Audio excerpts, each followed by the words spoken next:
And that's what climate change is about.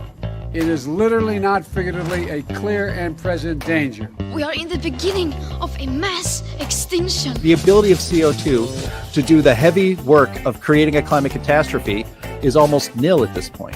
The price of oil has been artificially elevated to the point of insanity. That's not how you power a modern industrial system. The ultimate goal of this renewable energy, plan is to reach the exact same point that we're at now.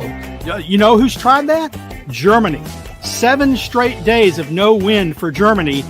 Their factories are shutting down. They really do act like weather didn't happen prior to 1910. Today is Friday. Yeah, that's right, Greta. It is Friday. It's the best day of the week. It's the day the Heartland Institute streams the Climate Realism Show. I am your host, Jim Lakely. I'm the vice president of the Heartland Institute. There's nothing else quite like the Climate Realism Show streaming anywhere. So I hope you will like, share, and subscribe to this channel, and also leave your comments underneath this video. All those actions convince YouTube's algorithm to smile upon this program and to get the show in front of even more people. And it's very, very important that you do that because I'd like to have this reminder every single week, because big tech and the legacy media do not approve of the climate truth bombs that we set off on this program.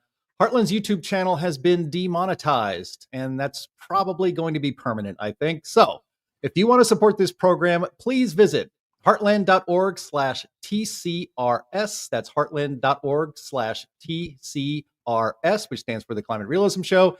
And you can help us make sure that this show happens every single week. I want to thank you in advance for any support that you can give us. And we also want to thank our streaming partners who help us get this show in front of more eyes. That would be junkscience.com, CFACT, Climate Depot, and What's Up With That. You might be watching them at this very moment on the wonderful X social media program. So let's get our program started. Today we have with us our usual crew. Anthony Watts, he's the senior fellow at the Heartland Institute and publisher of the most influential climate website in the world, What's Up With That. We also have with us H. Sterling Burnett. He is the director of the Arthur B. Robinson Center on Climate and Environmental Policy at the Heartland Institute. And of course, Linnea Lueken. She is a research fellow for energy and environment policy at Heartland. Welcome everyone. As we Christmas is coming, I can tell you, we talk about climate on this program, of course, but weather is also important. We talk about that as well. It has been really cold here in northern Illinois for the last several days. It was minus 17 Celsius for our international viewers. We have a lot of international viewers yesterday morning and this morning, and it's going to warm up all the way up to 20 degrees Fahrenheit today. So I'm looking forward to that. How's the big... I would remind you, Jim, that weather is not climate. Weather is not climate. It's not just northern Illinois. It's Canada. It's the UK. It's all over Europe and even parts of Asia getting hit with really cold weather and snow. I think Pakistan got some snow. You don't normally think of that. And speaking of all these different countries they're getting cold weather despite claims that it's warmer than ever and we'd never see snow again. Right. I've got to say, I'm always amazed. I'm always amazed at the wonders of technology, because I look over in our comments section and I see that right now live, we have people watching not only from all over the United States, but at least 5, maybe 6 foreign countries online right now: New Zealand, Denmark, UK, Canada. I forget who else I saw. I'm sorry if I missed your country. But it just, it's really powerful. It really moves me that we have people who faithfully come to our show every week. Yep. And put up with us for not 30 minutes, not an hour, sometimes more than an hour. So anyway, thank you all. Yeah, we had people from Portugal. I know we have a regular viewer from Chile. We're on every continent on Earth. We just need to have somebody check in from a weather station in Antarctica, and we will have hit every continent. So that's what I'm hoping for. Yeah. I would remind you, speaking of Chile tonight, hot tamale.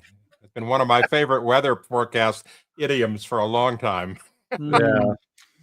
All right. Gosh, I need some you need to make an eye signal or something so I can get the rim shot ready for you when you have these bad jokes coming, Anthony. So that's great. And bad it was. And bad it was. Yeah. All right. Maybe next time. Anyway. That makes dad jokes sound pretty funny. Yes. That's good. No, we do like to have fun on the show, which is why I think a lot of people come and watch it every week. We do appreciate that as we import a lot of important before we get to the crazy climate news, I want to ask everybody's opinion. Now, I got some new glasses the other day, and I want to find out what do you guys think looks best? These or wait, I have to do it like Bill Nye. Or these. I like the one with the fake nose and the eyebrows, like with Groucho. Exactly. Yeah, okay. Understood. Back to these. Oh, looks great. Looks great. All right. You could leave your actually it would help our algorithm if you could leave your comment underneath the video to say which one of those glasses you like better on Anthony Watts. All right. Well, speaking of Anthony, we're going to get to our favorite segment of our program, and that is the crazy climate news of the week. Hit it, Andy.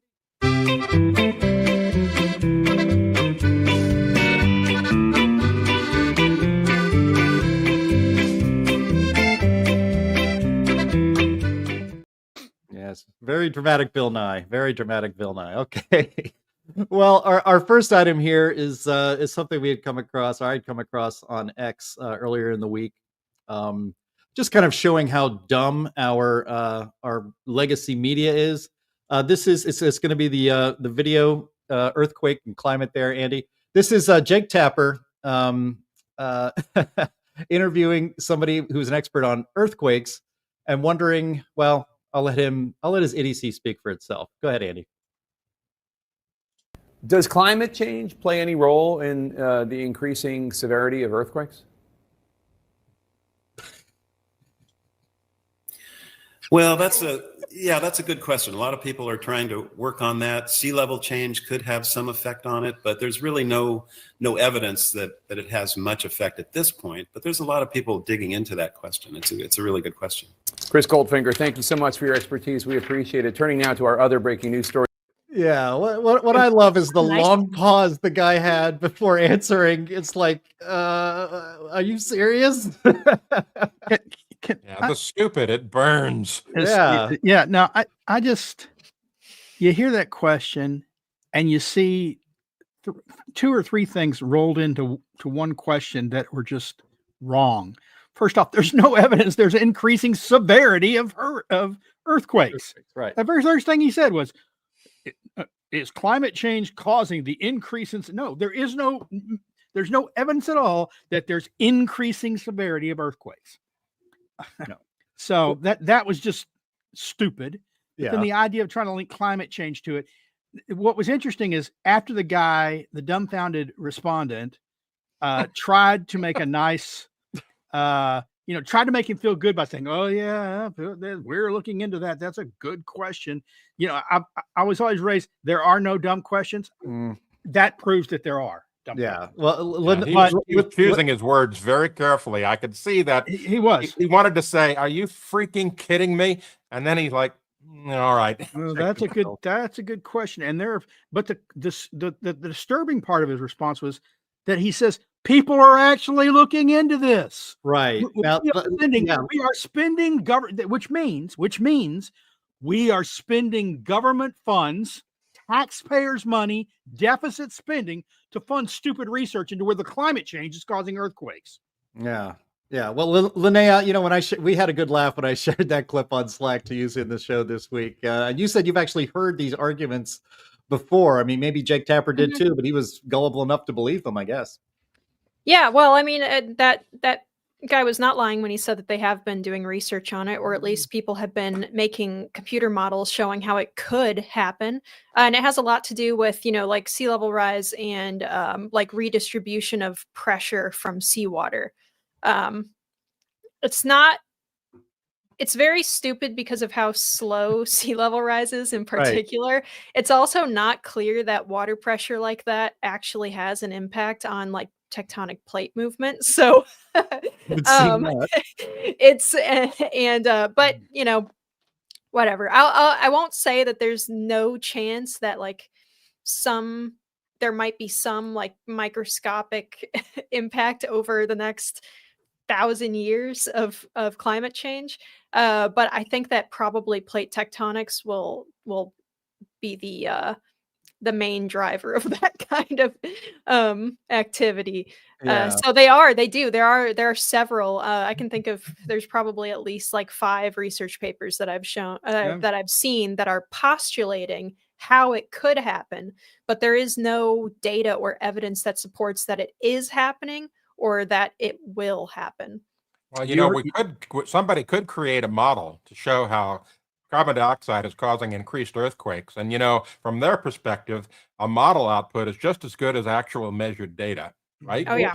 Here's exactly what you could do. You could pitch a research paper, climate change's effect on earthquakes, and you would get money in an instant. That's right. You'd get money for it. But I just should say officially on this channel, I'm shocked that poor Linnea has been suckered into this, believing that there's a billionth of a chance that this might be true at some time in the next 1,000 years. You've been suckered in, Linnea. The only reason why I'll even like halfway entertain that it could happen, that there could be some immeasurable effect over time, is that we know that surface activity can cause some issues with small faults and stuff.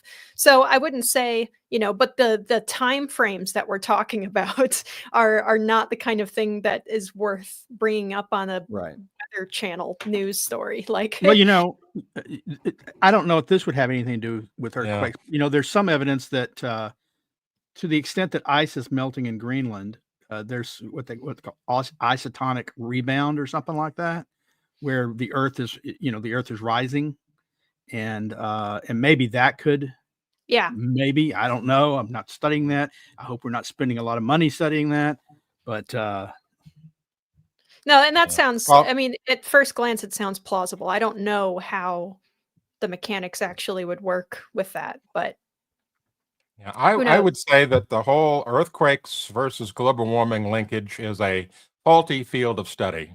No, he's on a very late, but I did it anyway. Hell with it. I mean, this is kind of like, a butterfly beats its wings in Japan and then they forget to put extra pickles on my cheeseburger. I mean, I guess you could make any connection you want with that sort of thing. But all right. Okay, so we're going to go on to our second item. This one has a little bit more weight and some more serious more weight. Yeah, a little more weight. Yeah, this is from that's not the story, Andy. This is the one from the Washington Free Beacon. This is from our friends at the Washington Free Beacon. CCP, that's the Chinese Communist Party, officials funneled millions to U.S. universities, nonprofits to promote green energy tax forms. Show it says here that a climate nonprofit run by former Chinese Communist Party officials funneled millions of dollars to U.S. universities and left-wing groups to promote replacing fossil fuels with green energy. Tax forms reviewed by the Washington Free Beacon show. The climate nonprofit, formerly known as the Energy Foundation, but which dubs itself Energy Foundation China, that's nice, wired grants to Harvard College, the University of California at Berkeley, the University of California, Los Angeles, and the University of Maryland to support research and education on building, quote, a clean energy future and advancing, quote, low carbon cities. The Energy Foundation gave a total of $630,000 to 4 universities in 2023. All 4 of those universities promote far left climate policies. The Energy Foundation also funneled another $1.5 million to the following left-wing climate nonprofits. 1, the Rocky Mountain Institute. 2, International Council on Clean Transportation. 3, Institute for Transportation and Development Policy. And 4, Natural Resources Defense Council. Now, I've heard of 2 of those, and I'm sure a lot of our viewers and listeners have as well. Those groups are all dedicated to promoting the phase out of fossil fuels and mass expansion of costly green energy alternatives. Now, Anthony, I want to start with you. Of course, our corrupt legacy media doesn't have any interest in covering the fact that the Chinese Communist Party that is ignoring all of the climate rules that are going to be imposed upon everybody in the West, including the United States. They're not going to be covering any of this. In fact, Fox News won't be covering any of this. And I imagine that this kind of thing is just the tip of the iceberg. And in fact, it reminds me of when we found out that Russia was funding U.S. nonprofits that were against fracking. I guess that's died down. But, you see this a lot, and you're not seeing a lot of reportage of it, but you're seeing it covered on this show. Yeah, I would say that these things are stranger than you can even possibly imagine. I mean, the stuff that goes on in the back rooms, the back channels, the chats, that kind of stuff. We've seen this again and again and again, like Bill McKibben, for example, in his 350.org organization, who had a secret meeting down in La Jolla, California, to figure out how they were going to nail Exxon with Exxon New, right? And it turned out to be total garbage, but, that doesn't stop them. These folks are zealots. They are religious zealots, essentially. They believe that climate change is going to be the end all of humanity, and we have to do something right now. They can't seem to assimilate new data or new studies that refute some of the things that they have been taught. It's a terrible case of bias that they have that prevents them from looking at reality like we do here on Climate Realism. There are two things I want to say. First off, I feel this is the second time today that I'm like Claude Rains in Casablanca when he says, "I'm shocked to find that gambling is going on in this establishment." Well, I'm shocked to find that China is funding groups in the U.S., universities and groups in the U.S. that would shut down the U.S. economy by ending fossil fuel use. I'm shocked that they would subvert our economy in that fashion. I'm shocked that these left-wing universities and the environmental groups would take this money. I'm shocked that China would support their industries at our expense by, of course, when they shut down our fossil fuels, they'll keep using them. We'll ship our oil to them. And they'll ship us all that green energy technology that we are going to be using, in instead. So nothing surprises me about this at all. But my question is, how many Biden-Harris administration officials are lining up to work at these universities and at these think tanks using funding from the Chinese Communist Party?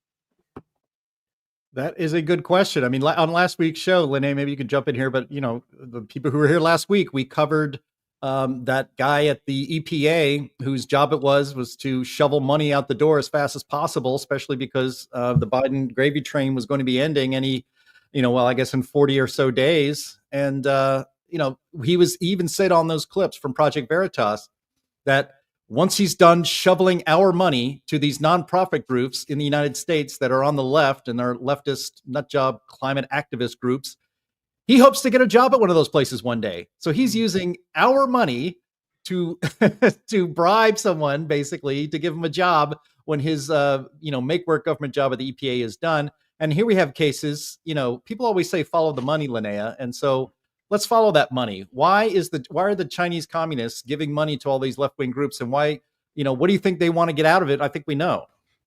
Oh, gee, I don't know. Destabilizing a political enemy comes to mind.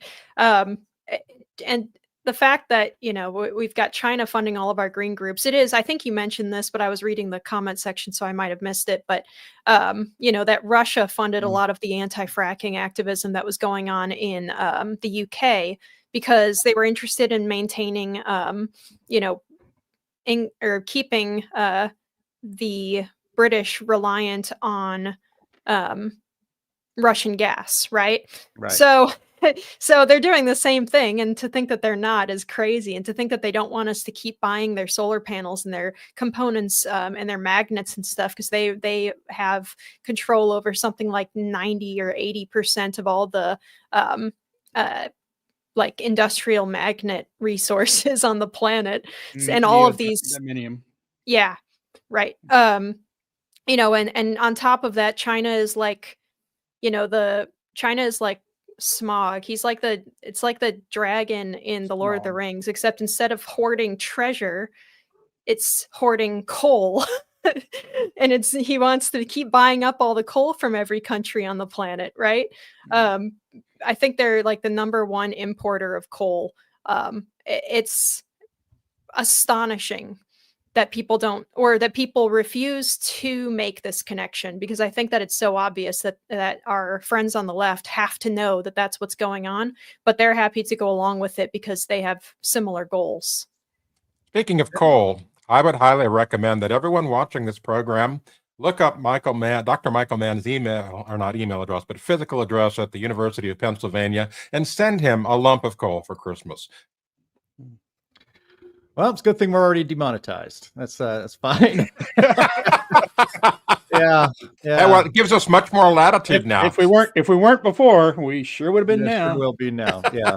So yeah. I mean, but China's also, it's remarkable that this is so unknown, and a lot of people, if we didn't do this for a living, looking out for this sort of news and wanting to share it with our audience every week, and now our audience knows this, that China is funding left-wing climate groups in this country, and they get to still wear the mantle of moral superiority over the rest of us who want to live normal lives, who understand that to live a normal life and not have out of control inflation, that you need to have cheap, reliable energy. And China is undermining all of that by supporting the radical left climate movement, machine in this country. You think it doesn't already have enough advantages with having the media take everything it says at face value and promoting it for free. And now we have China, who wants to destroy the U.S. economy, who wants to make it so that we have to play by the rules of that come out of every conference of the parties or copped by the UN in their climate conferences, while they run away scot-free. And as we actually discussed, I think last week as well, they're part of BRICS, which wants to, with Brazil and the other emerging economies in India, are trying to set themselves up as a counterweight to the United Nations. So, you almost got to tip your hat to China. Their dedication to destroying the United States and the West in general is quite comprehensive, and it's going on in a lot of places, big and small. Yeah. I just got a comment on chat that came up. I want to bring up. It's from Alex Pope. He says Michael Mann would likely sue every person who sent coal. That's probably true. And so, can you maybe sue it's for not a such gift? a good idea Can to you poke sue the for- bear. Can you sue for a gift? You're not slandering anyone. I don't know under what. It probably depends on the gift, Sterling.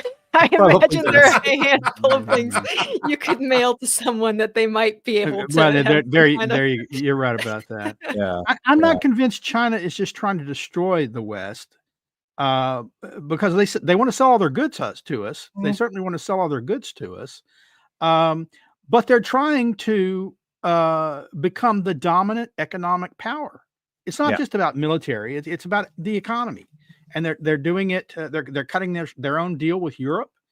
Europe's going to trash itself with its ESG policies, but they won't apply those to China's goods. Mm-hmm. They will apply them to the U.S. goods, but not to China's goods. China wants to sell us all the solar power. I don't see Chinese armies invading the U.S. to destroy us. I think they just want us in decline and them in ascendance. And they are in a very calculated, self-interested fashion, doing everything they can to promote themselves as we self-destruct. They can't beat us, but we can beat ourselves. Look, this has been going on. This has been going on for more than a decade. Trump talked about this his first term. He said, "Look, the Chinese are smart. They're putting China first. We should put America first." And how they're doing that? Well, the Belt and Road Initiative all over Africa. We won't fund coal plants. We won't fund fossil fuels there. So China says, "Hey, we'll give you some money to build some infrastructure. All you got to do is cede us some land and make sure we get all these resources, and we'll help you build things." So China is filling the gap that we are stupidly leaving. Yeah. Well, maybe not for long. And speaking of invasions in the military, let's go to our third item here. And that's the idea of going to war with electric vehicles. We'll see how that might work out. This is from GBN, which is from Great Britain. Net zero could put British Army at risk as ministers forge ahead with use of electric vehicles despite military warnings. Now, I know this has been talked about a little bit in the United States, but apparently the UK is determined to be the world leader in this nonsense. I'll read a bit from the story here. The government has positioned net zero goals as central to its defense industrial strategy, which was unveiled alongside Sir Keir Starmer's policy reset speech this week. Former commander of British forces in Afghanistan, Colonel Richard Kemp, condemned the initiative as, quote, virtue signaling by the Ministry of Defense trying to get into the climate change agenda. He warned that current technology is insufficient for battlefield demands, claiming, quote, it's hard enough to keep the current vehicle supplied with fuel. I just can't see how it could possibly work with EVs. And the Ministry of Defense spokesman defended the plans, though, saying, quote, the rapid advancement of electric vehicle technology has opened up new possibilities for military applications. This is making me long for the days of the $4,000 toilet seat and the $500 hammer, but here in the United States. But you read it in that article, and it talks about how, that this is advancing, that EV technology is advancing so that you could put these things on the battlefield. I know that here in the United States that there was talk, at least early in the Biden administration, about converting some of our military vehicles to electric. And I think, not that it's much better, but I think in this case, the British military might only apply the electric vehicles to troop transports. I don't know. I think it's pretty important to be able to transport your troops where they need to be as quickly as possible and as reliably as possible. But, what do you know? I don't work for the Ministry of Defense in the UK. And before I ask Sterling to comment on this first, I want to thank, the reason this is in the Crazy Climate News of the Week is because one of our viewers reached out to us via X and requested it. So thank you very much. What do you think, Sterling? Well, I think I have a very, very clever plan.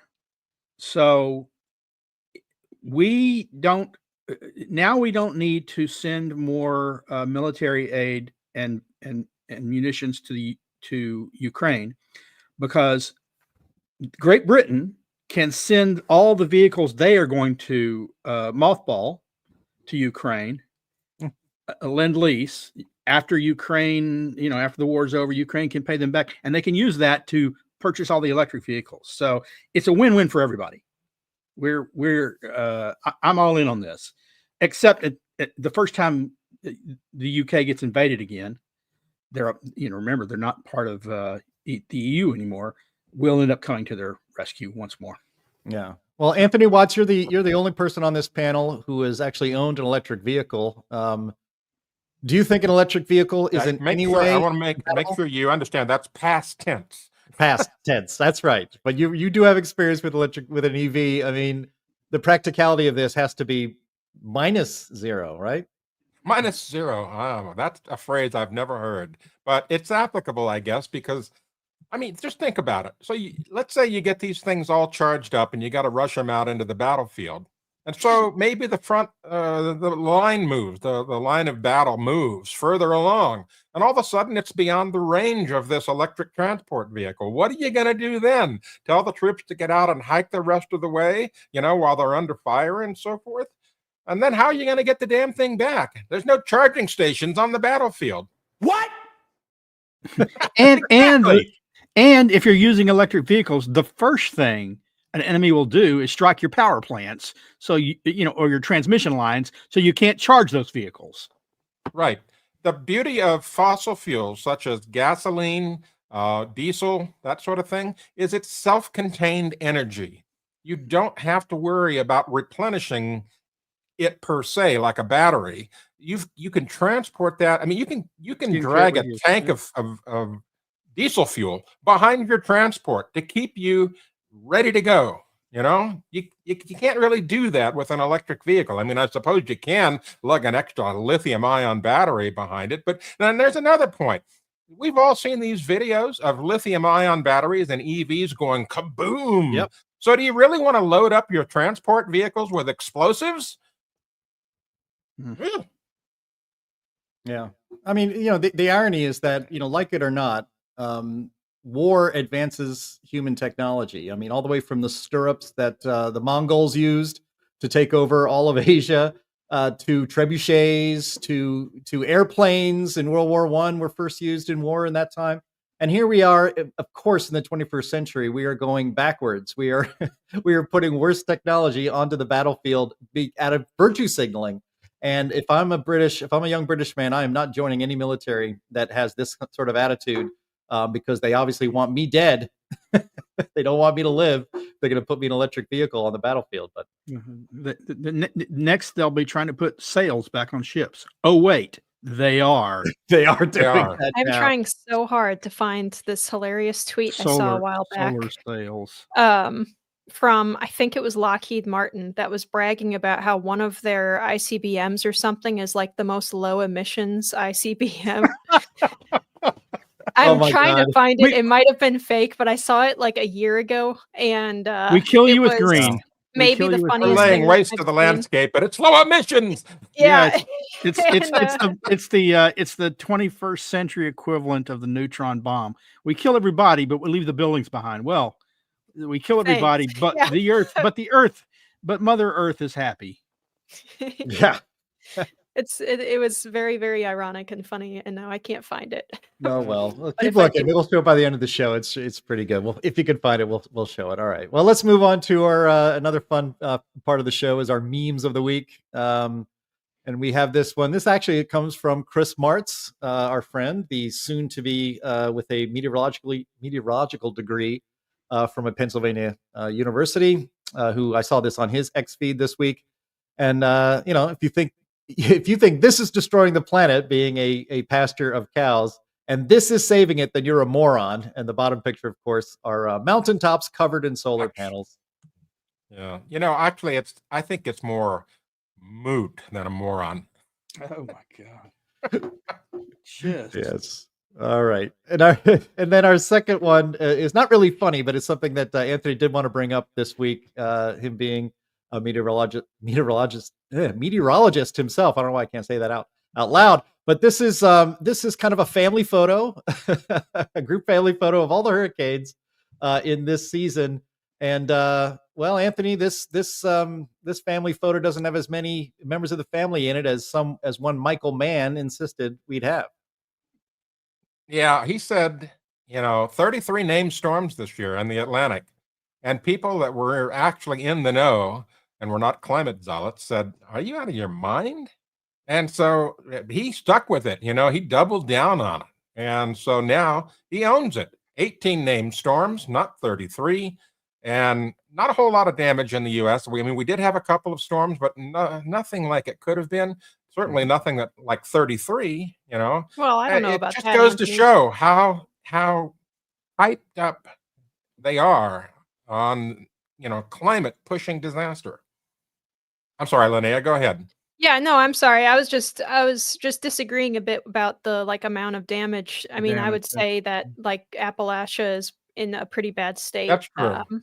But that was, post-tropical rather than the full slamming of a hurricane. But yeah, it was not ideal. But you're 100% right that the season was not as bad as Michael Mann. Right. And I want to point out about the stuff that went on in North Carolina, particularly around Asheville. Asheville had the opportunity to get some dams installed by the Tennessee Valley Authority back in the, I think it was the late 30s. And they voted it down. The town got together and said, no, we don't want a dam. And they did that for aesthetic and outdoor reasons and so forth. And they had a catastrophic flood before. But still, they didn't want a dam. And so now the same set of scenarios popped up with all of this rain from a post-tropical cyclone. And they got huge amounts of rain, which overflowed the river and caused all kind of damage. So climate change was not to blame for what happened in Western North Carolina. Yeah. Yeah. Well, and it's just the idea that the way the climate is changing now, however you assign blame to that, whether and of course, we believe the nature drives the climate, not human activity.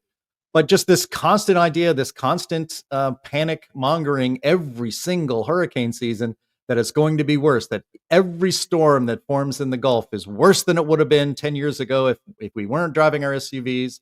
And Anthony, you say this, all through hurricane season, that there is no evidence to support any of that kind of fear mongering. And, and that's the point. So not only are the storms not getting stronger than they have been in the past, but the number of storms we were promised by Al Gore that we would have, and we were promised by Michael Mann we'd have more than 24 named storms, and we didn't get them. And so we just want to hold them accountable for their crummy predictions. And I You know think what? if we don't do it here, nobody else is going to do it. And we haven't talked about it. Well, you got to remember why they claimed it was going to be so bad this year, because the oceans were hotter than ever, because the temperatures were hotter than ever. So the conditions were ideal for a record-setting hurricane season. You have these necessary conditions, and suddenly that's supposed to be sufficient for record-setting hurricanes. But 2 necessary conditions aren't sufficient. There's a lot of conditions that go into it. And, what was it? I think I saw today at Real Clear Climate, they talked about there were 6 major hurricanes slammed the U.S., I think in 1926, including one that flooded the White House, that flooded Washington, D.C., talking about having to drain the swamp. So there's no evidence over the past 150 years and more that hurricanes speeds have been increasing, that hurricane severity hasn't been increasing, that hurricane numbers have increased, that major storms, minor storms, they ain't going in the direction climate models and alarmists say they should be going. Yeah. Despite ideal conditions. Yeah. And the downside of all of this is that the media has got their climate alarm permanently turned up to 11. Yeah. It just, no matter what happens, they're going to make some climate alarm out of it. That's the game. Yeah, we had a couple of years where there weren't really very many big storms at all, or at least that they didn't do anywhere near the damage that you would expect. And they still were trying to connect every single storm to climate change. It was inevitable that we would eventually get a year that had some bad ones. Luckily, I think we're outside of the season now, and next year should be less because El Nino is over, right, Anthony? I'm assuming. Last time I checked it, it was in the middle zone. Yeah, there's 2 trains of thoughts on that. Right now, there's people saying that it's going to be a La Nina year, and some people are saying it's going to be a neutral year. It's hard to say at this point, but I will say this. All the fear-mongering that's happened over the excessive temperatures for the globe, that's going to start changing here pretty soon. We've already seen some beginnings of that data showing a downtrend. So they're not going to have a whole lot to talk about next year or the year after when it comes to the global temperature, because it's going to go against the narrative. That's my view anyway, my prediction. Yeah. Yep. All right. Well, and we will be here to cover it as we are every single Friday and all year. This is our 138th show. So we're going to be having a lot more next year as well. Let's get into our main topic today, and that's something that we came across. We and our allies sometimes share stories with each other, and this one caught my fancy for sure. And it was the idea that maybe Elon Musk is abandoning the climate cult. And this is from legacy media outlet, The Washington Post. The headline, Musk's politics hadn't seeped into Tesla, then he axed its eco car of the future. I'll read it. I recommend you look for this story and check it out. I'll read a little bit from it. Once one of the most vocal American executives on the dangers of climate change, Elon Musk called for a, quote, popular uprising against the fossil fuel industry in a 2016 film. At Tesla, every internal slide presentation had to include figures from former Vice President Al Gore's documentary An Inconvenient Truth, citing rising carbon dioxide levels in the atmosphere, and a reminder of the company's mission. Now, again, he founded Tesla, and you all know this if you've watched any of his public appearances. He presents the Tesla electric vehicle as a solution to climate change that humans are causing. I'll continue here in the story. But the paragraph about global warming is no longer required in Tesla's presentation decks, and climate change has plummeted on Musk's list of priorities. In an August live stream on X, he told Trump, quote, we don't need to rush to solve the climate crisis. People familiar with Musk's thinking say the billionaire still believes in global warming and that it's a problem, a point he made online as recently as last year. But he now thinks the existential risks from the climate-related disasters have been overstated. Maybe he's watching this show.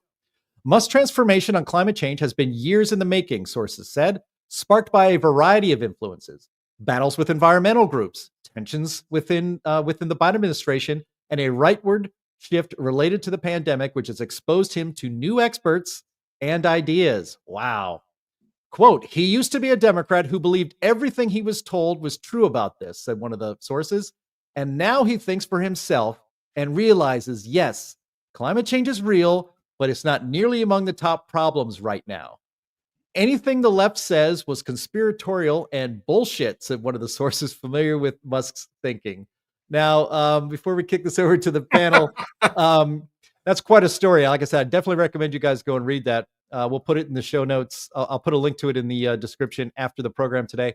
But Musk tweeted prolifically 5 years ago, all the time, about limiting carbon dioxide emissions, reminding people that, quote, Tesla is working hard to help stop global warming, unquote. He warned of an impending, quote, climate change meltdown, unquote.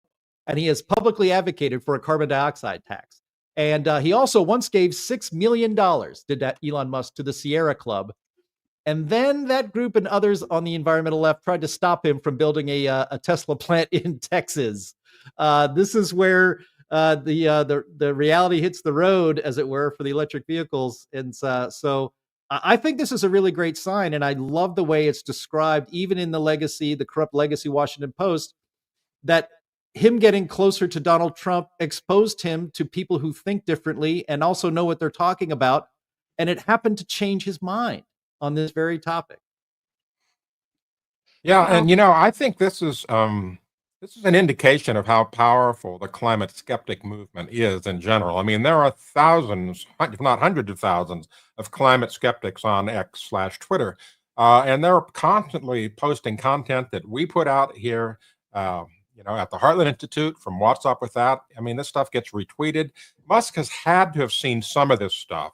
And a lot of the stuff that we produce are one of those things that make you go, you look at it and all of a sudden the data doesn't support the claims of the left. And this is an ongoing theme that climate skeptics have had for almost 2 decades now, where we've been putting out, reality as opposed to hype. And so eventually that's got to sink into people. And I want to point out that Donald Trump himself has retweeted some of the posts from What's Up With That. And so I'm proud to say that we have influenced his thinking. I got, I guess, two thoughts. My first thought is I need to correct something I said earlier because I don't want to be accused of being a liar or not thoughtful. It was not the White House, but the White House South, Mar-a-Lago, the new White House South that was flooded in 26 when these storm after storm after storm hit the coast. But my thoughts on Musk are this. I think he lived in a world of rational ignorance that most people live in. He can know a lot about the things that he is expert in, and he could be interested in a lot of other things. But I think on climate change, he just wasn't educated. He saw what the mainstream media was saying. He saw what his friends, the elites, were saying. And he said, well, these are the guys that know about this stuff. If they say climate change is happening, we got to do something about it. And he just went along. Not that he bought into it. It's just that's what everyone said. He didn't know better. He didn't have time to. It wasn't his main interest. And so he went along and sort of repeated it. But once he started looking into it, once he actually took an interest, and maybe us or groups like us have played a modest role in that, he saw that the emperor wears no clothes, and he sees, as this showed with the Tesla factory, that the people pushing climate alarm were opposed to his personal interest, his scientific interest, his economic interest. So, it was an evolution, but I don't think it was an evolution from true believing climate alarmists to climate skeptic. I think it was an evolution from a rationally ignorant believer in so-called consensus to skeptic. But maybe I'm wrong.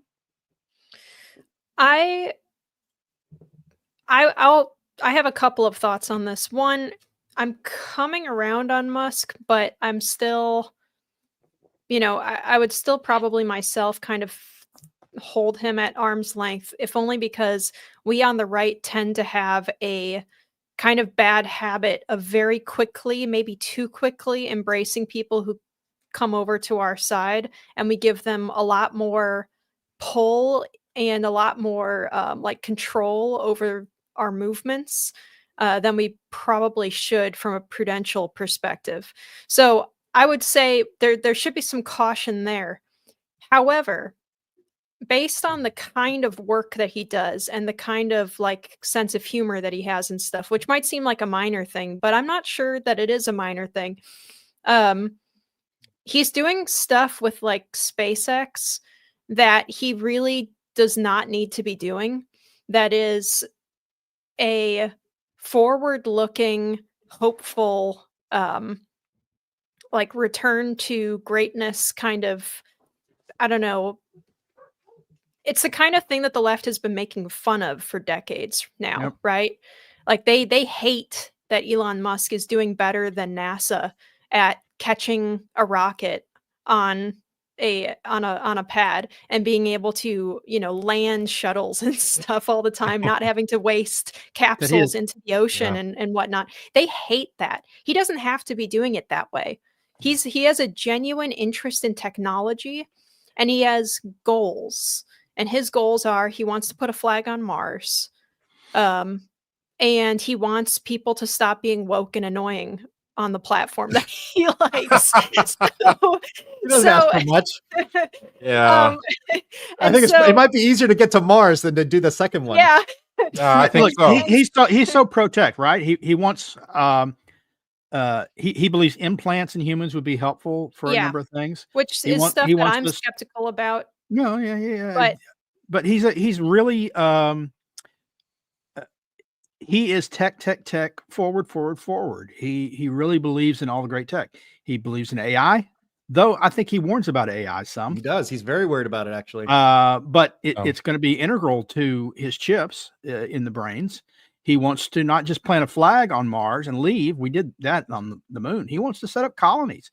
He wants transportation that goes underground at the, I don't think the speed of light, but very fast. These vacuum tube things that he wants to build underground. That he was trying to do in California. If it's tech and cutting edge, Elon A is fascinated by it, and B wants to be at the forefront of it. And I don't think you can be at the forefront of tech if you're, if on the other hand, you're destroying the technologies that make that tech possible and run. Yeah, and Sterling and Jim, you mentioned earlier about the problems that Musk had down in Texas with SpaceX, or not SpaceX, but building a Tesla plant down there, right? Well, he's had similar problems with SpaceX, and I just sent a link to our private chat here. Maybe you can bring it up.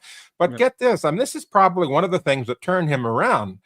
His SpaceX was fined $150,000 after actions put local area at risk. Basically, the Environmental Protection Agency basically said that the water that's coming off of the pad to cool the rockets and to keep the shock waves from happening and blowing things up was wastewater. And because he didn't have a permit to dump wastewater, and it wasn't really wastewater, it was just cooling water. And it's absurd. And so, he tweeted about this as being, are you freaking kidding me?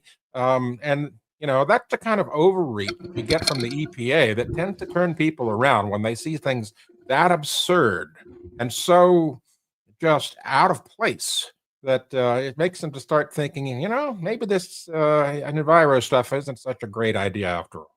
Well, in the end, I believe that they've overturned that fine because Texas said, what, we did approve his technology to do this. Secondly, $150,000 is beneath his margin of error at any bank he holds resources. I know, but it's the principle involved.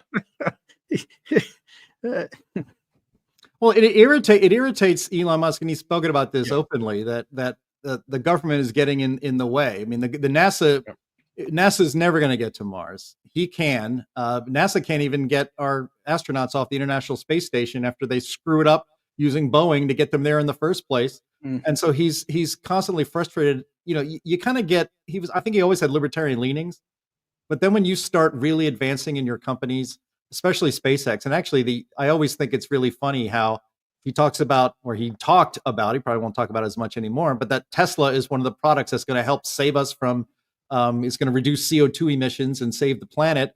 Meanwhile, his goal is to send up another extremely emitting rocket up to space literally every hour on the hour for, I would presume, weeks on end for a Mars mission. Those two things just they're not very compatible. But he is an innovative thinker. He's somebody who is a creative thinker, and he has an open mind. You're not as successful as Elon Musk is on your own, basically, by innovating and doing things. I mean, the boring company that he does, like to drill it, there's no money in that yet, but he's spending lots of money to do it. But your mind has to be open to new things, and I just think it's noteworthy for sure that Elon Musk, with really, I think, the eyes of the world upon him right now, and certainly for the next few years, is a person who, while he may have been indoctrinated by the left, because a lot of people can just be passively indoctrinated into these things, just believe them because everybody you talk to believes in them. But once you're exposed to real facts instead of propaganda, your mind, it starts to take hold, and you start to think for yourself. And that's what this show is about. That's what Climate Realism is about. That's why What's Up With That is a very popular website, and why we're so grateful for everybody in this audience and everybody who supports the Heartland Institute, because that's what we're in the business of, opening people's minds and telling them the truth. The truth is the truth. Your mind just has to be open to it. It just occurred to me, Jim. Yep, that's well said. It just occurred to me that Anthony and Jim have used Musk's transporter technology, because I just noticed Jim's glasses look a lot like the second pair that Anthony wore. I've had this for months. Show. So Anthony, it was flattery. Anthony was just glomming on to. There we go. You are fake I don't make these things up. Yeah, Linnea, who wore them better, right? That's the meme who that goes can out there, right? how they can be in two I've got places. black glasses too somewhere, but they're in the other room, so I'm not going to go get them. All right. Well, we do have some Q&A to get to. Thanks everybody for your contributions to these parts of it. But we actually really do enjoy interacting with our wonderful audience here in the chat. And so, Linnea, take it away. Oh, you're muted. You just pulled a Jim. Oh my God. Yep, you got me. You got me this time, Jim. Okay. First, I would like to open it up by saying that once again, one of our very favorite viewers, Andrew Godridge, has sent us a real $20 bill in the mail because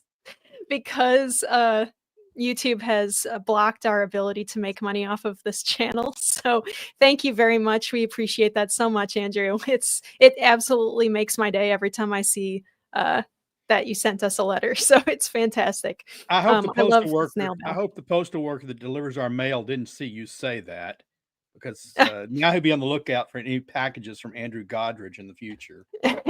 Yeah.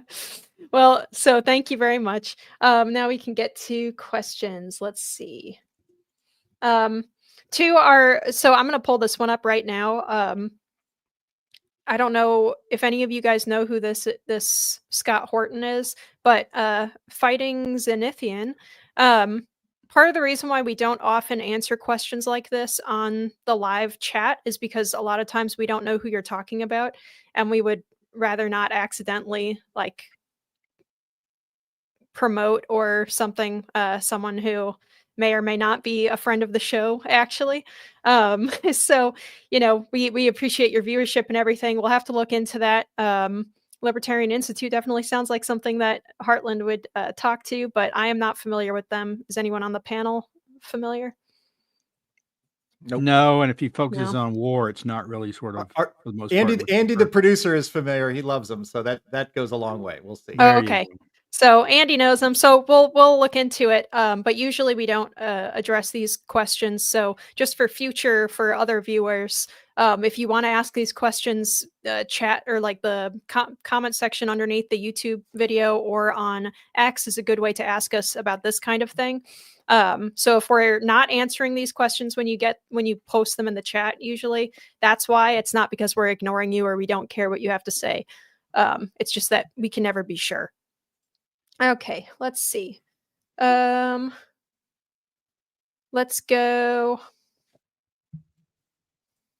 Got a few here. This is a good tongue-in-cheek question from our friend Mikhail, who says, clean transportation, does that mean they are going to clean the trains and buses? Not a chance. Not a chance at all. Yeah, they'll still smell like urine, you know. Nothing you can do to get that Yeah. out. Nothing like mobile filth, right? Yeah. Okay. Bob Johnson, friend of the show, asks, what of volcanic activity? I think that's with regards to could climate change impact volcanic activity? And my honest answer to that is I do not know, but I doubt it. At least not on timescales that matter. I think I think the causation, if there's any, would be the other way. Volcanic activity could impact the climate, especially if it sort of look. There's some scientists, and Joe Bastardi agrees with them. Arthur Verderito that argues that some of the warming is caused by an increase in subsurface volcanic activity in the oceans. But it's not climate change causing volcanic activity. It's volcanic activity contributing to climate change. And of course, if there's a huge, what was it? Hungatonga. When you add 10% of the total of water vapor into the atmosphere, you might get the next year being one of the warmest recorded, which is what happened. So there could be some causation, but it's from volcanoes to climate, not the other way around. Yeah, and the other side of the coin is we had another experiment in modern times in 1992 when Mount Pinatubo erupted, and it threw a tremendous amount of sulfur dioxide and ash into the atmosphere. And there were recorded drops in temperature all around the planet due to all of that, all of those particles reflecting more sunlight into space than normally would be happening. And so, yeah, climate change can both warm, or rather, volcanoes can both warm and cool the planet. Yeah, I mean, we had the same experiment, real life experiment, Krakatoa and Tambora before. Yeah, as well as historical anecdotes. Greenland volcanoes went off shortly before the famine that struck that set off the French Revolution. They had days of darkness in Europe. Temperatures plummeted. It was a total nightmare for farmers. So yeah, it depends. And I think I saw a documentary. I think the year is like 536, the worst year in history, or something like that, where a volcano went off and very much damaged agriculture in Europe and killed. It was just terrible. So yeah, it's definitely the other way around. Alrighty. This is a question from Above Us Only Sky, who says, was there a change from El Nino, or was the change from El Nino to La Nina a factor in this year not being as high of a hurricane season as man was predicting? Anthony?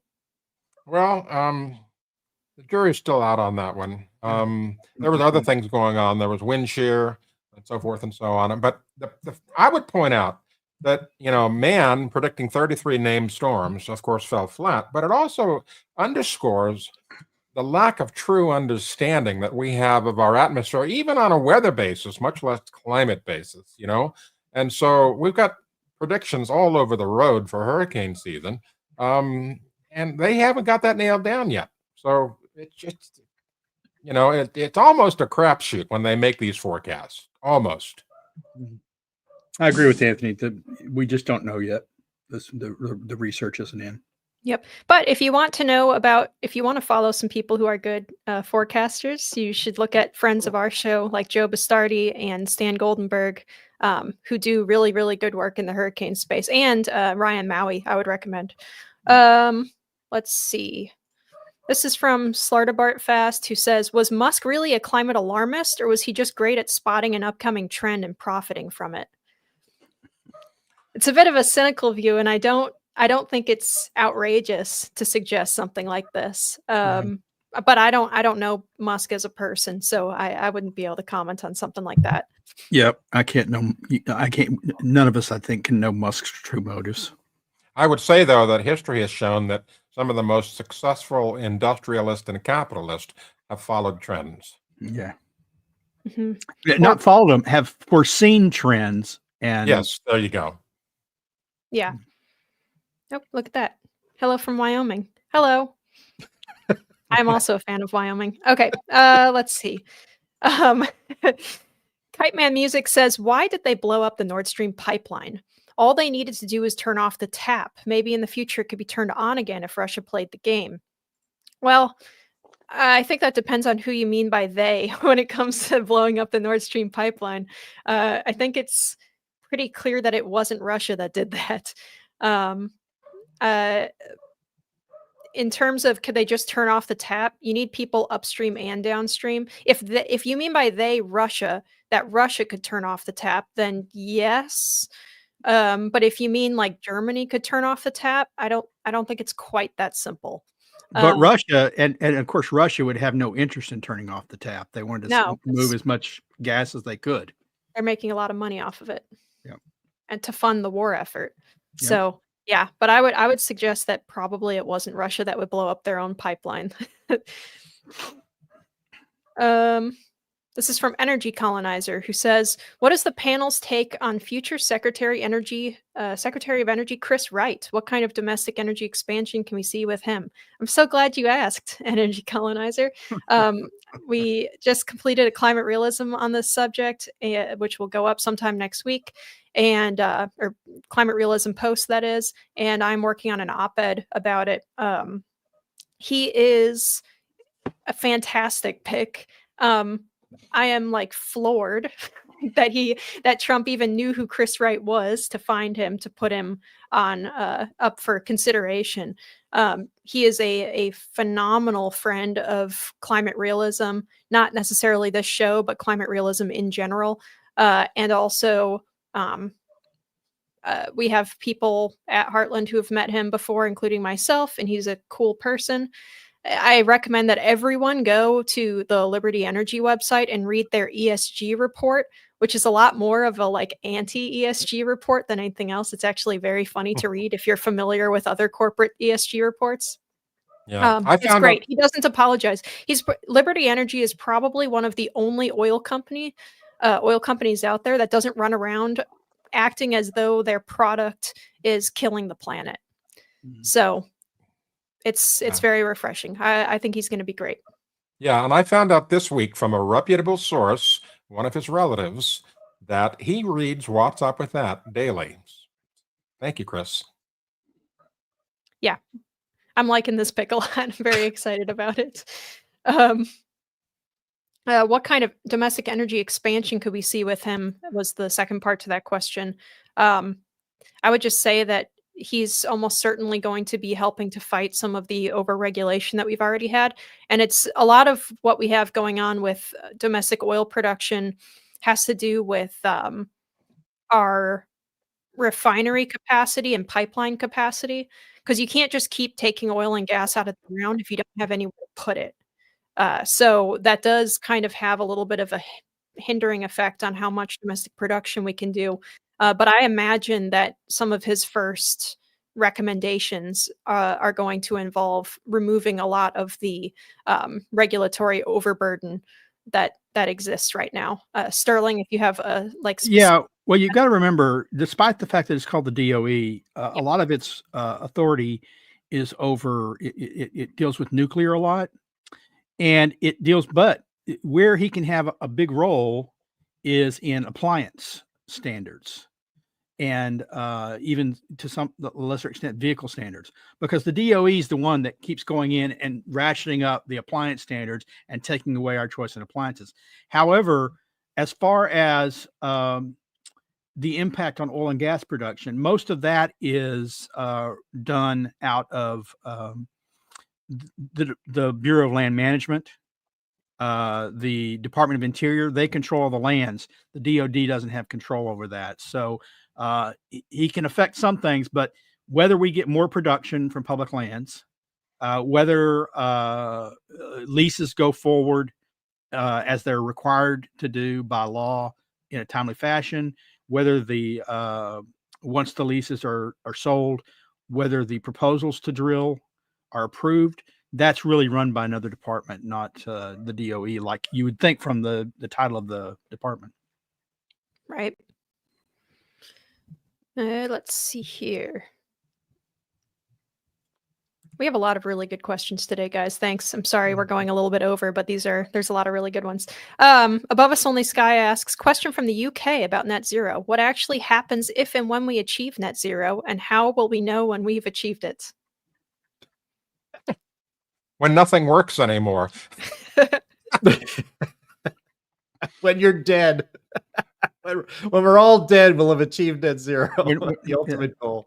When me and people like myself are suddenly the kings of the planet because we've been providing our own food with weapons all along and aren't dependent on people shipping their food from long distances, and people look to us and they say, please save us, provide us with venison and muskox and whatever, then you'll know net zero has been effective. Well, I think what's actually at the heart of that question is how will we know? It's like who calculates whether or not, say, the UK gets to net zero, and what are their motivations for doing so? And I think if their motivations are to continue to crush your freedom and make energy more expensive, they will tell you we have not yet reached net zero, and they will show you a formula that says that.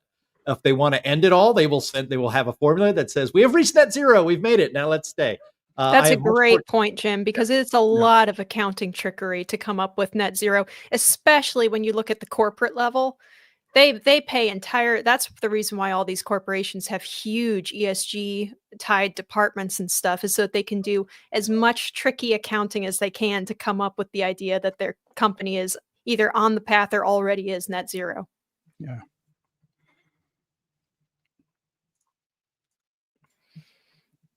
Jackie Layton asks, what would need to happen for the UK government to wake up? Elect Nigel Farage. Yeah, Nigel Farage for Prime Minister. I don't know. That's a tricky one. We've had episodes before where we had individuals who are, experts in UK policy, people like Lois and and others. Who they have quite a hopeful outlook. It looks kind of bad from our end looking over, but hey, we just got rid of a president in a popular vote landslide for a Republican for the first time in decades. I would not say that it's impossible for your government to turn around. I would suggest one thing: supporting the Heartland Institute, because Jim, is it too early to talk about what's going on in the UK with us? Yes, it's too early. Okay, well, then I will say next week we will announce a thing that will drive climate policy in the UK and across Europe. Yes. Alrighty. Let's go. Okay, how about this? This is from Niud Mano, who, I'm sorry if I butchered that name. Are you aware of the Global Carbon Project and the sinks like oceans do not even allow an accumulation of CO2 in the atmosphere? I'm going to pitch that to Anthony because that sounds like something up his alley. Yeah, I'm going to give a short answer on this. I am aware of it. I have been aware of it, and now I ignore it. It's just that simple.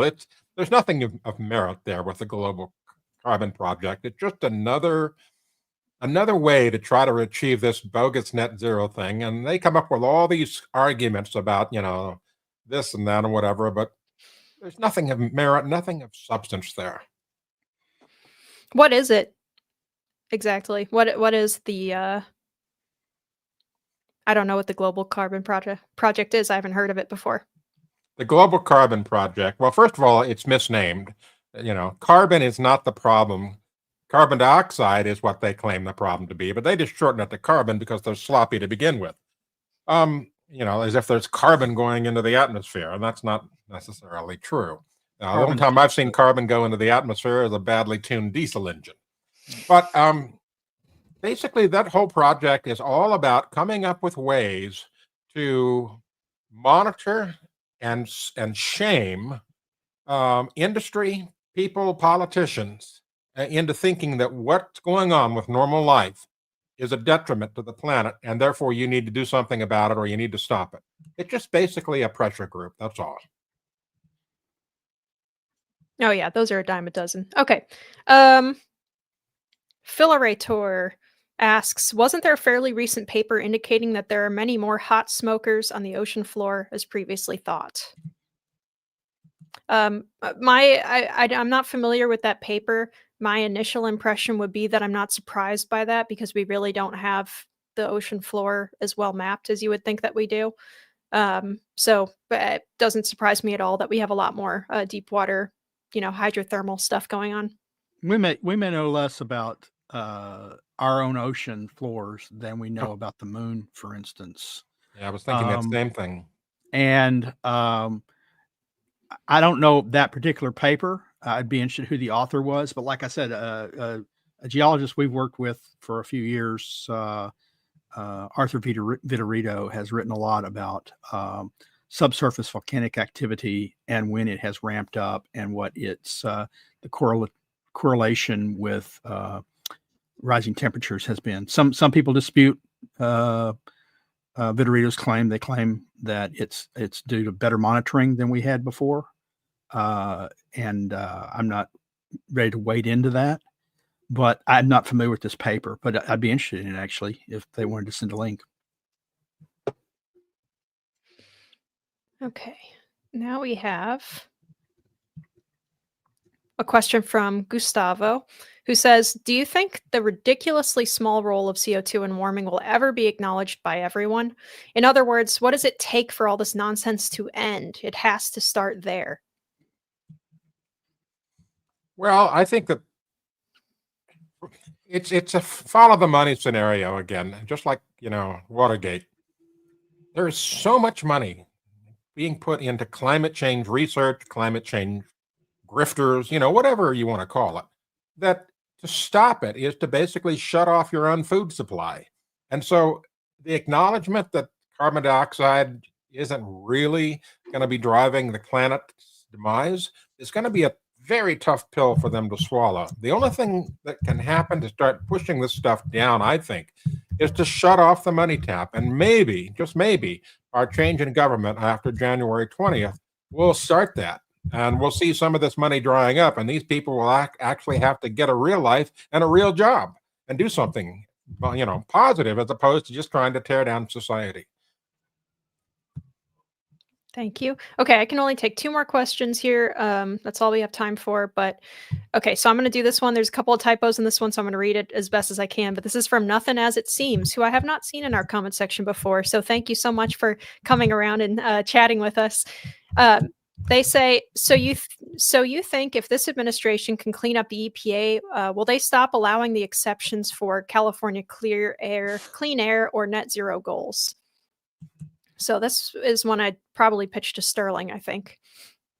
No, I think there's a good chance that they will attempt to end the waiver under. You might want to explain what the California waiver is. Okay. To be clear, it's not just a regulation. It's part of the Clean Air Act. The Clean Air Act allowed the EPA to grant states the power to set stricter emission standards, stricter pollution standards than the federal government did, because some states, California being the prime, had really steeper air problems, not CO2, but real smog and things like that. And so in the Clean Air Act, they were allowed, the EPA was allowed to grant a waiver, which it did. And it also allowed states to adopt California's rules. Now, this has been used by California to basically set a tailpipe. It was in the Clean Air Act. It was for industry. Under Massachusetts v. EPA, once the EPA was told by the courts that CO2 was pollution, which is what they ruled because it was emitted into the air, and anything emitted is pollution. That's how the court reasoned. The EPA then had to decide whether it caused danger. It cited the rather than actually looking at real data and research, it cited the IPCC to say it did. So it issued an endangerment finding, and then California said we want a waiver to fight CO2 from tailpipes. and EPA granted it under Biden. I mean, no, under Obama. So that's the long technical story of it. The EPA could withdraw the waiver. If it did so, it would save the auto industry, I think. It would affect not just California, but all the states that have adopted California's rules. Some states have adopted some of the rules and not others. But the key would be for the new EPA administrator to have the agency reanalyze its endangerment finding itself and find that CO2 is not a pollutant, or it's not a danger. The court says it's a pollutant. The EPA could find it's not in danger, that it's in fact a beneficial gas that we all emit, and when we breathe out, we're not polluting. Thank you very much. That was so thorough. Thank you. Okay, this is our final question from YOFET. I love that name. Says, hello from Wyoming. Could y'all please explain the idiocy of Wyoming Governor Mark Gordon's statement saying that Wyoming will become carbon negative? Yes, it is an idiot statement. If there's any states that could possibly achieve something like that, it could be Wyoming if you shut down all of your essential industries. Well, it's already it doesn't have much of a population. If everyone just moved out, it would be carbon negative. The majority, I believe, I could be wrong on this, but last time I checked, I think I saw that the majority of emissions of greenhouse gases in the United States comes from the transportation sector. Having driven a lot on the terrifying expanse of I-80 between Cheyenne and Laramie, I will say that there's, it's probably not the highest traffic location in the United States. So maybe if you guys all went back to the stagecoach, you might be able to eliminate your emissions. Yeah. They'd have to shut down Interstate 80 to go carbon negative. Oh, definitely. Oh, you would 100% have to. Unless they'd have to end all the coal bed mining, which of course Biden is doing his best to do that right now. They've said they're not going to approve any new coal operations. They're trying to shut down existing ones. But those are the kinds of things, and that's why the governor is so stupid to say that. Yeah. Well, there is a silver lining to this idea, and that is if they did go carbon negative and shut down everything, the supercomputing facility just over the border from Colorado or wherever, run by the National Center for Atmospheric Research, one of these giant supercomputers that comes up with all of these fantastic climate model projections, would be shut down. And why did they put it in Wyoming? Because the energy is cheaper there. Why is the energy cheaper there? Because it's powered by coal. Yeah. And, joking aside, Wyoming's oil and gas industries are obviously not something that Governor Gordon is out loud saying that he's going to go after. What he usually is leaning in on is the carbon capture, utilization and storage, or sometimes not even including the utilization part, which is the dumbest version of, sorry, let me rephrase that. Carbon capture utilization is the least dumb version of carbon capture because you're using the carbon dioxide to basically do like well stimulation. So you're recycling it, right? You're pumping it down into the well to help push more oil and gas out of it. Carbon capture and storage, which is where you create a reservoir to just inject carbon dioxide into, or even like carbon concentrate tubes, like nanotubes kind of things, and not using them for anything, but just sticking them underground, is very stupid. And it's kind of like I don't know, taking or breaking windows or something. But a lot of big oil companies and a lot of kind of rhino Republicans seem to think that this is the way that they can save the oil industry. What they don't realize is that the Greens, and especially those in our government, are not interested in stopping emissions. They are interested in shutting down oil and gas. Yeah. So carbon capture is not going to save the oil industry.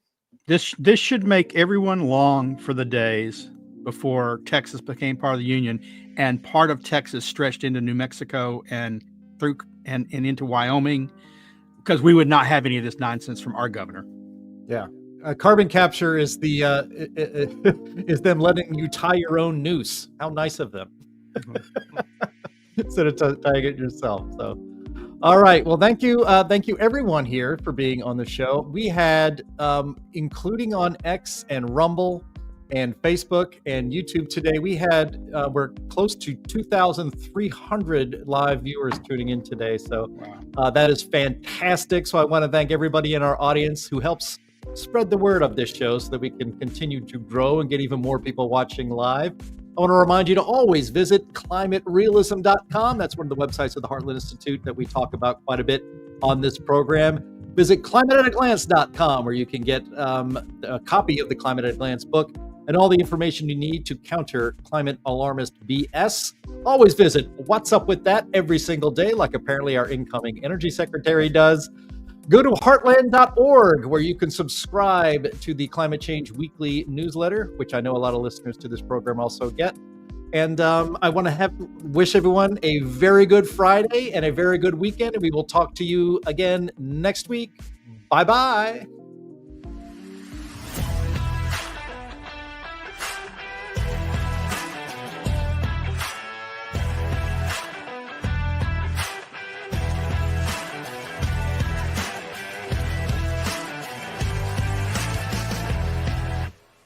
Come on, man.